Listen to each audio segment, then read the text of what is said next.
আজকের এই সংবাদ সম্মেলনের শুরুতে আমরা গভীর শ্রদ্ধার সাথে স্মরণ করছি সেই সকল মহান বীর মুক্তিযোদ্ধা ও শহীদ বুদ্ধিজীবীদের যারা হানাদার পাকবাহিনী ও তাদের দোসরদের নৃশংস হত্যাযজ্ঞের শিকার হয়ে আত্মসর্গ করেছিলেন। একই সঙ্গে আমরা 2024 সালের গণঅভ্যুত্থানের অন্যতম সাহসী যোদ্ধা ইনকিলাব মঞ্চের মুখপাত্র শরীফ ওসমান হাদির দ্রুত সুস্থতা কামনা করছি, যিনি নতুন বাংলাদেশ বিনির্মাণে গুরুত্বপূর্ণ ভূমিকা রেখে চলেছেন।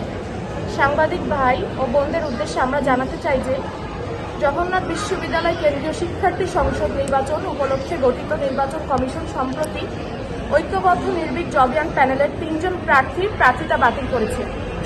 বাতিলকৃতদের মধ্যে একজন সম্পাদক পদপ্রার্থী এবং 2 জন কার্যনির্বাহী সদস্য পদপ্রার্থী রয়েছে। সেই সাথে অন্যান্য প্যানেল ও স্বতন্ত্র অনেক প্রার্থিতাও বাতিল করা হয়েছে। দুঃখজনকভাবে এই সকল সিদ্ধান্তের পক্ষে নির্বাচন কমিশন এখন পর্যন্ত কোনো সুনির্দিষ্ট ও গ্রহণযোগ্য ব্যাখ্যা বা যুক্তি উপস্থাপন করেনি। এছাড়া আমরা লক্ষ্য করছি যে দেশের অন্যান্য বিশ্ববিদ্যালয় ও ছাত্র সংসদ নির্বাচনে প্রার্থীদের ক্ষেত্রে শিক্ষাগত সনদে ব্যবহৃত নামের পাশাপাশি প্রচলিত ও পরিচিত নাম ব্যবহারের সুযোগ রাখা হলেও জগন্নাথ বিশ্ববিদ্যালয়ের ক্ষেত্রে নির্বাচন কমিশন প্রার্থীদের প্রচলিত নাম ব্যবহারে অনীহা প্রকাশ করেছে। এই সিদ্ধান্ত ভোটারদের মধ্যে বিভ্রান্তি সৃষ্টি করতে পারে এবং একটি বিশেষ পক্ষের এজেন্ডা বাস্তবায়নে আশঙ্কা করছে বলে আমরা মনে করি।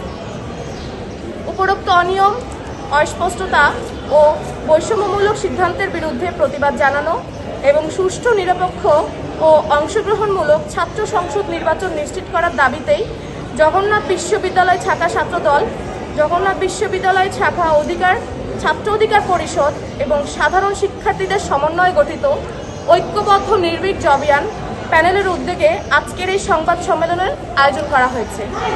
আমরা জগন্নাথ বিশ্ববিদ্যালয় কেন্দ্রীয় শিক্ষার্থী সংসদ নির্বাচন কমিশনের নিকট সুস্পষ্টভাবে দাবি জানাচ্ছি যে অবিলম্বে বাতিলকৃত প্রার্থী তার সিদ্ধান্ত পুনর্বিবেচনা করতে হবে এবং প্রতিটি সিদ্ধান্তের পিছনে থাকা কারণ ও যুক্তি জনসম্মুখে স্বচ্ছভাবে উপস্থাপন করতে হবে।